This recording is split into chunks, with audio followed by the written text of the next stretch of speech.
talking yet? Good evening, ladies and gentlemen, and welcome to the Board of Directors meeting of Thursday, August the 18th, 2016. There is a quorum present. Calling this meeting to order. We'll go around the table with introductions. I'm Carl Kenninger. I'm the president of the GTCA. I'm Mary, Frank, assistant. Wayne Weston, Director, Tower 3. Sonita Colbert, Tower 2. Justin Mack, Director at Large. Rich Delafuente, Director at Large. Richard Miller, Director, Tower 1. Frank Fittipaldi, General Manager. And on the phone, Art.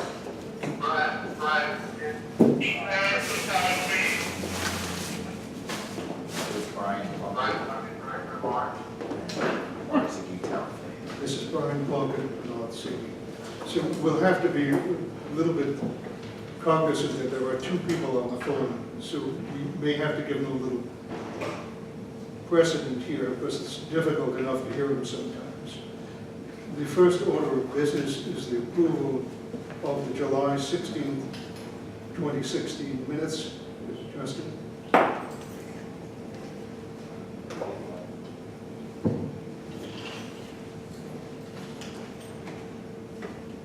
I'd like to make a motion to approve the open board minutes for June 16, 2016.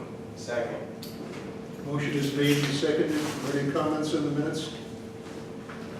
There appear to be no comments in the minutes. All those in favor of approving the minutes of June the 16th, raise your hand or say aye. Aye. Brian? Aye. It's unanimously passed. The next order of business is the approval of the open meeting minutes of the 21st of July, 2016. Justin? I'd like to make a motion to approve the open board minutes for July 21st, 2016. Second. The motion is made and seconded. And is there any discussion? There appears to be no discussion. All those in favor of approving the minutes, raise your hand or say aye. Justin, excuse me. What? Brian? Aye. Unanimously passed. I have no presidential remarks last night, though I will make a few comments as introduction to some of the items on the agenda. We can now move to the Treasurer's report and Controller's report.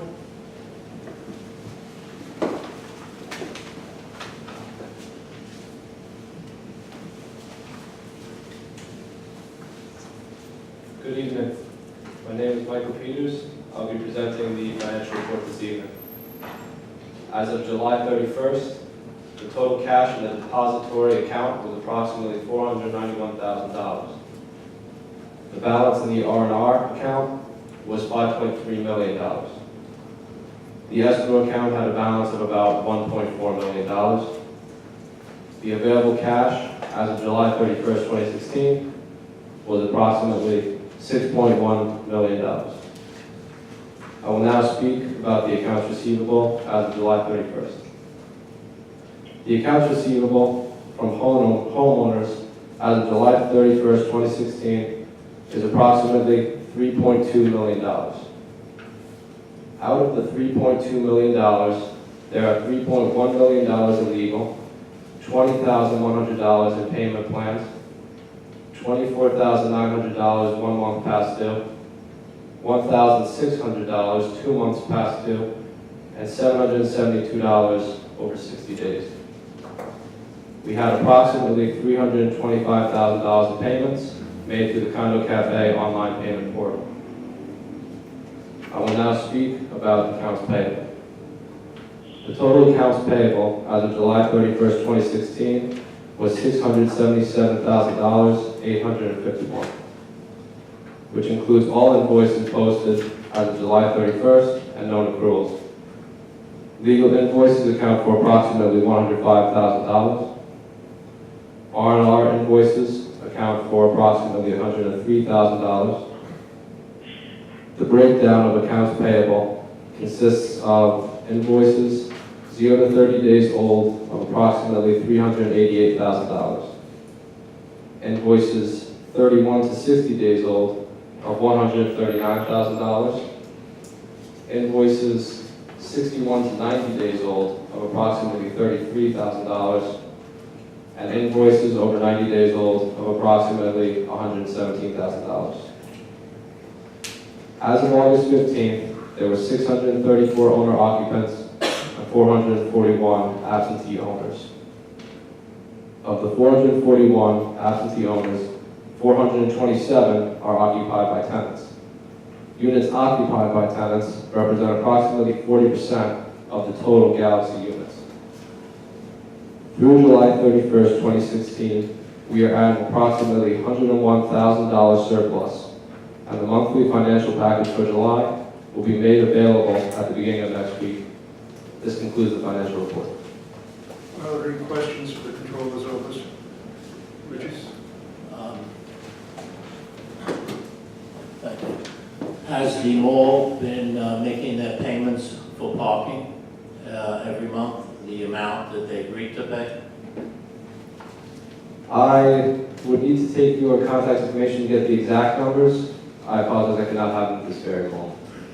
Because the number seems to be going up, and I thought you would know that they're making the payments at least. If you'd like, I can contact the controller at this time and receive that number for you. Okay, thank you. Are Thank there any you. other questions? Thank you very much. We'll now move on to the General Manager's report. Thank you, Mr. President, directors of the board and Galaxy community. By the way, I can answer that last question. The answer is yes. The mall has been making the regular monthly payments as agreed, which is approximately 50% of what the normal payment level would be, part of the negotiation. I'm excited to announce that construction of the hallway redecorating project will begin on Tuesday, September 13th. At the June open meeting, the board authorized the award of 2 contracts for this project totaling $3,252,000.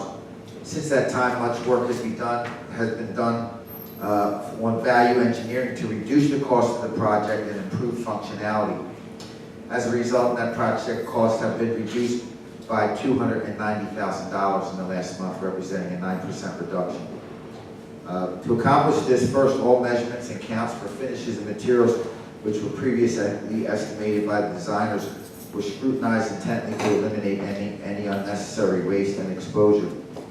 Then alternate wall covering materials were sourced for a $103,000 cost reduction. This was in addition to the $307,000 initially saved by the board when you opted for the alternate wall covering material at the time of the award of that contract in June. Total savings on wall covering alternate would be $410,000, and the wall covering that's selected currently looks just as good or better and will perform the same or better as the wall covering initially specified.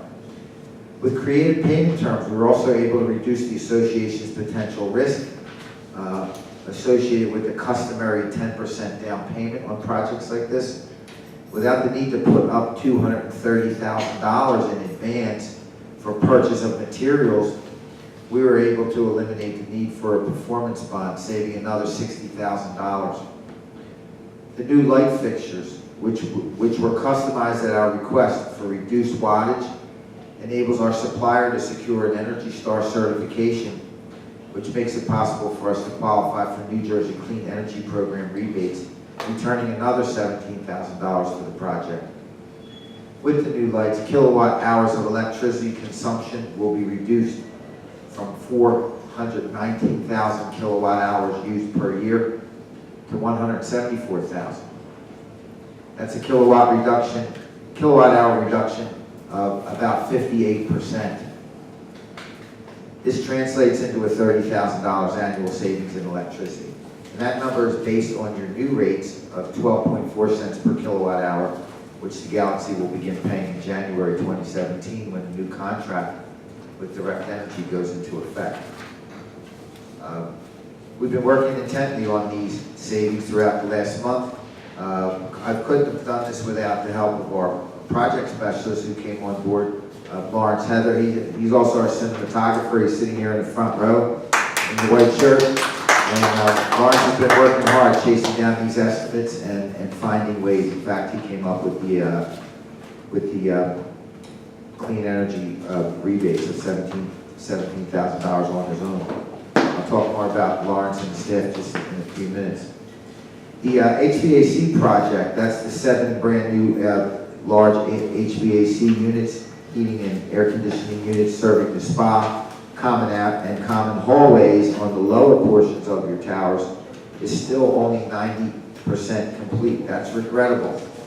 4 of the 7 units have been started up with priority going to the areas of the spa lounge and cardio rooms here. Men's and ladies' locker room units have been enabled but are not completely functional in auto control. The 3 large units which serve the lower corridor hallways of towers 1, 4, and 5 were not able to produce cooling reliably due to serious issues we had with the Galaxy's main cooling tower. That was evident in the spring at the beginning of the cooling season. Those issues were finally resolved last month with the complete rebuilding of 3 large pumps and motor sets which circulate cold water to these large units. Finally, the HVAC installation contractor was called back to replace all the plumbing initially installed, as it is insufficient to carry the required gallons per minute of water necessary to run these big machines. This work is being done under the terms of the contract and workmanship warranty at no additional cost to Galaxy. Unfortunately, all this is little consolation to the community, which has had to endure the sweltering conditions in the lower hallways throughout the summer. Our apologies. We expect that this will be resolved sometime in September.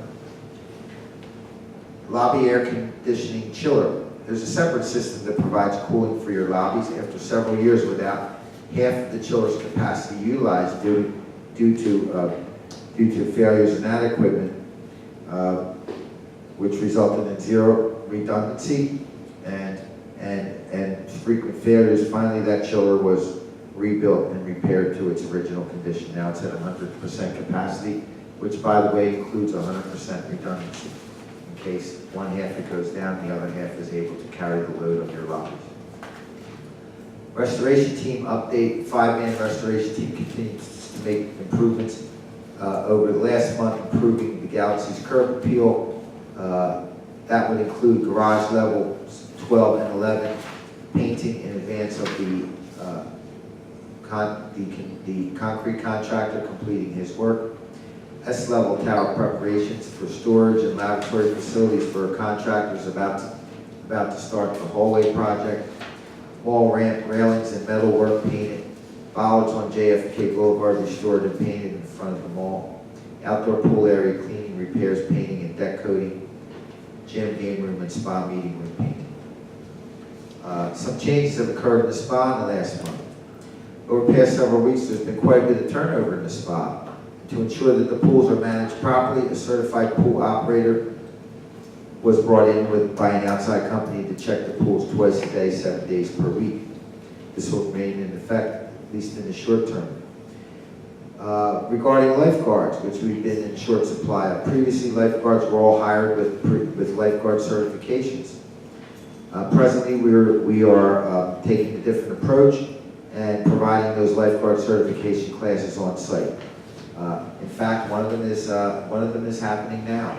An outside instructor is instructing 6 of our new employees and 6 additional persons, which this class was originally scheduled to take place at one of our neighboring properties, Met Towers North, up in Fort Lee. They agreed to move it here so they can accommodate us. It will continue tomorrow night, at which time we'll have 6 new certified lifeguards on staff. We're also pleased to announce some exciting key additions to the management team.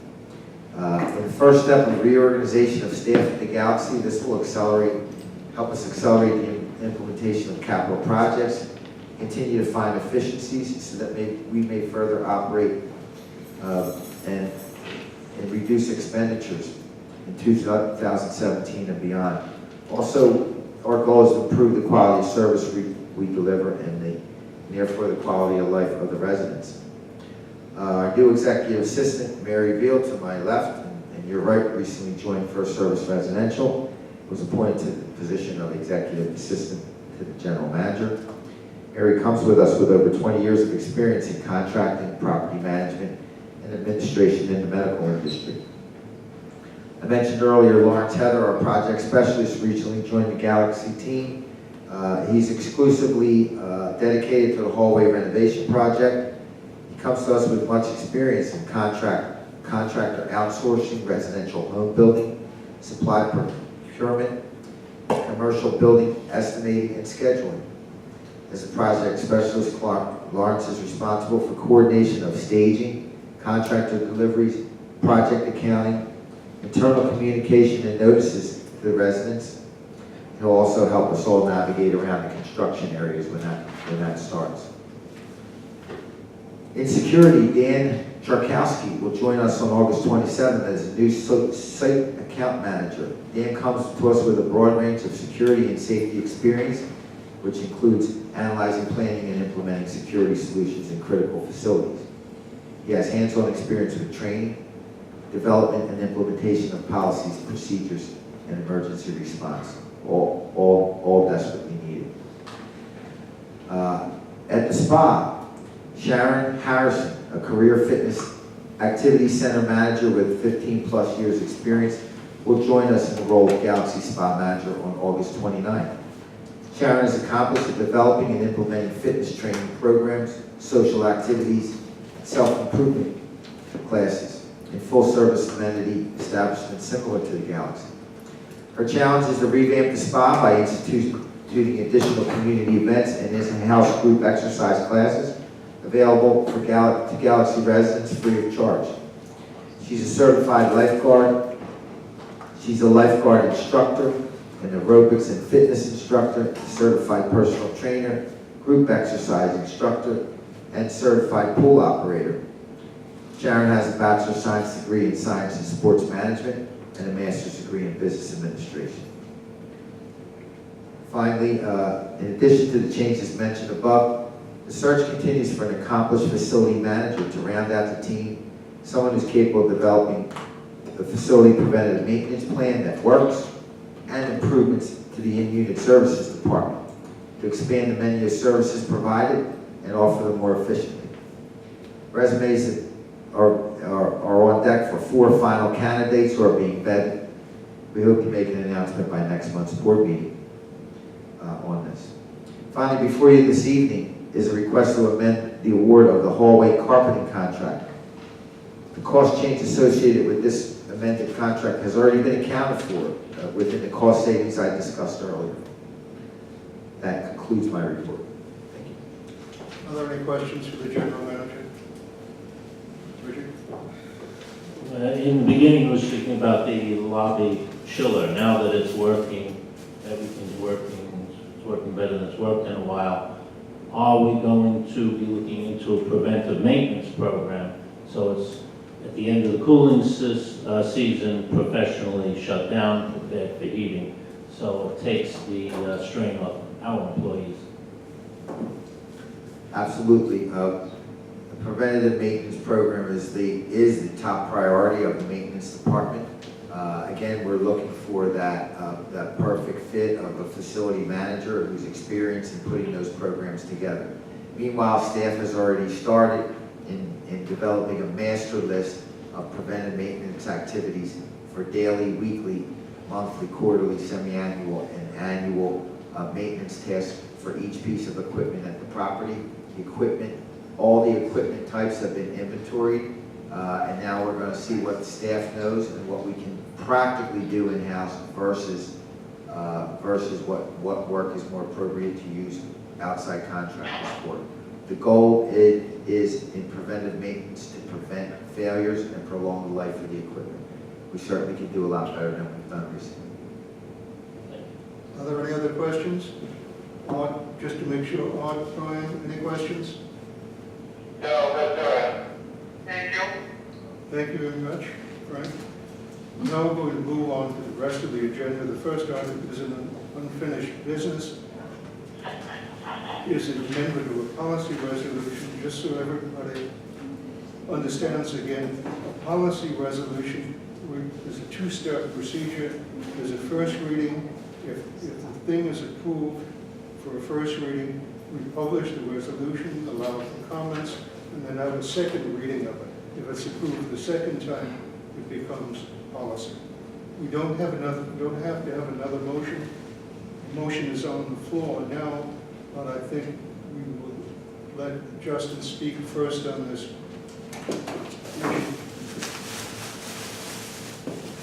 Yeah, I had read all the comments from the homeowners and residents on the proposed barbecue on the South Lawn. First I'd like to say that I'm extremely disappointed on the number of people that commented on it, especially since so many people at present told me that they wanted to have barbecues. But from the comments, some people were in favor for it wholeheartedly, and there was a lot of concerns over smoke in windows for residents, even though the people that lived in those windows that would have smoke didn't have anything to say. There was also some concerns about bringing food through the pool area and opening and closing of the doors. But ultimately, I believe that we should not have the barbecues on the South Lawn. So I'd like to amend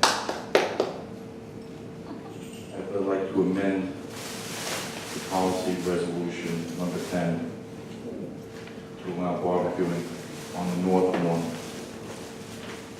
north of the pool area, and add to the amendment from number 5, where barbecues are reserved, they'll be reserved for 2-hour intervals, and scratch the proposed change to rule number 11 to allow food and alcoholic beverages to be transported.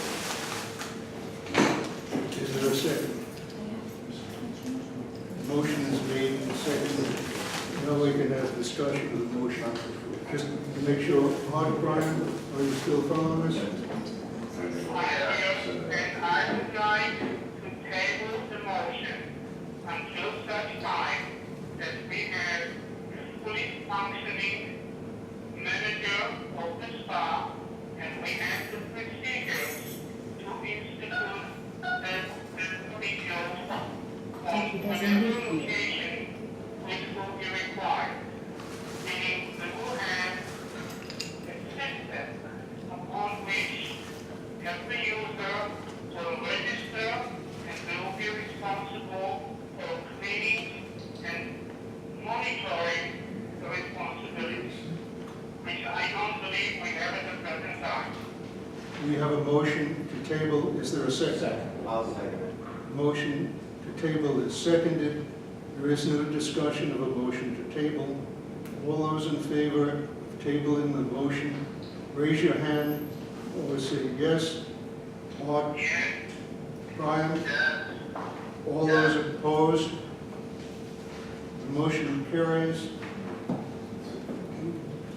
Motion is tabled. We're on to do business now. We have now the first reading to amend the spa rules to close the children's activity room on weekdays at 9 p.m. So, Helen. I would like to amend the spa rules to close the children's activity room on weekdays at 9 p.m. Do you want to read the To close activities in 9 p.m. second? There have been a series of complaints from the residents about the noise from those apartments that they are within the sound range.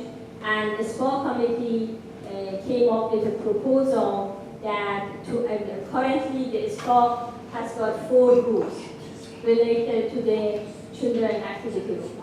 So the spa committee proposed the 5th rule to be added to that, And that is the fifth rule, that at 9 p.m. daily, the room will be closed and locked. And it will be reopened during regularly scheduled spa facility hours of operation. Any further discussion? Sorry. Any further discussion? There's no further discussion. All those in favor of the motion, raise your hand or say aye. Aye. All those opposed? Aye. It's unanimous. Next item of the agenda. That was Brian. No, he said aye. I think they all said. Okay, thank you. Next item is the creation of a dance club. But a little explanation first. There are two kinds of organizations here. There are committees and there are clubs. The Recreation Activities Committee comprises all the chairmen of all the clubs. To create a new club, what the procedure is, you approach the chair of the Recreational Activity Committee. He provides the information necessary for the board to make a decision on the club. The club is proposed and reviewed by the Executive Council and the board. Once this is done, the club can be approved. In this case, however, we don't have the required information necessary for us to put forth the creation of a creative dance club, so we're not going to address this issue tonight and send it back to the Executive Council. The next item of business is the amendment of the contract for hallway renovation. Frank has explained what this is, part of what this is about. Wade, could you please make the motion? Yeah, I'd like to make a motion to amend the award of the hallway carpeting contract to Architectural Flooring Resources Incorporated in New York, in the amount of $621,000 plus 10% of contingency for a total contract amount of $683,100. The basic carpeting color to have a gray-black color scheme. I said that. Discussion.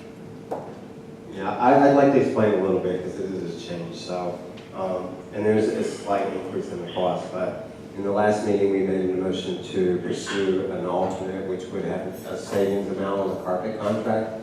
After an extensive process that we all participated in, including a meeting at the mill and several rounds of sampling and several rounds of approvals and changes, that we weren't able to come to a really good, solid, new design in the carpet. So this resolution says that we're going to get back to the original design, which is what was shown to the homeowners also and what they approved. So we're going to restore that back into it, and with the significant savings that we had in the other areas, it's well still beneath the original contract amount. Any additional comments on this again? Interesting. I'm still upset with the turns that the whole hallway project has taken. This is the original carpet that the hallway committee recommended and the board approved. Like Wade said, we look for substitutes for back to this gray. But the board also voted, I believe foolishly, to keep the old smoke tinted mirrors. And I have my doubts how this is all going to look. We haven't seen a mock-up. We're spending all this money. This has to last for years. And I think it will behoove us to exactly see what we're getting. So I'd like to also ask the board to reconsider the mirrors because it's dated, it doesn't look right, and we've already said we've saved on wallpaper a total of $410,000. And to take down the mirrors, it was only $180,000, $186,000. So even with the increase in the carpet, we're well within our budget.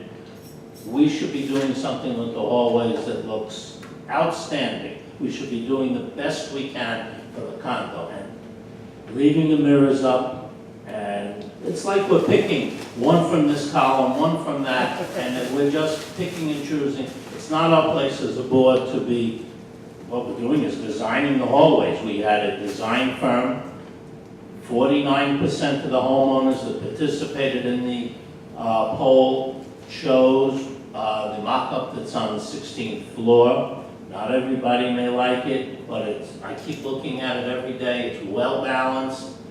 It's just a package that's put together. Right now, I have my serious doubts. We're not doing the best we can. As directors, we should be keeping the condo up to date.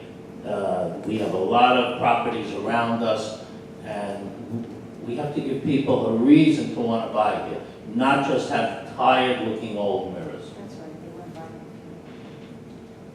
Are there any additional comments?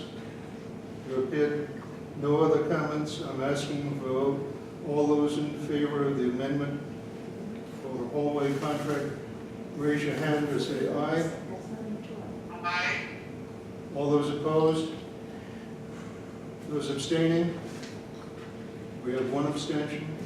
Can you change the microphone, Carl, because yours, we cannot hear it? We have it. The motion carries. The next item here is the appeal of the GTEC versus the Township of North Berwick Planning Board and Appleview LLC. This is the appellate division decision.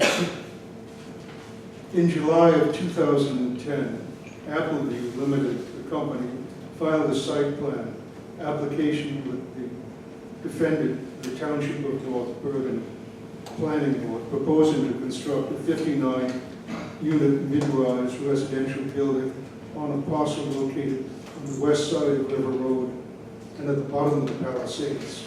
This is just north of the GTCA. The GTCA vigorously opposed the Appleview development application before the Planning Board, as well as 2 subsequent civil actions in the Law Division. The GT's appeal for the approval of the Appleview construction to the Superior Court of New Jersey Appellate Division was not upheld.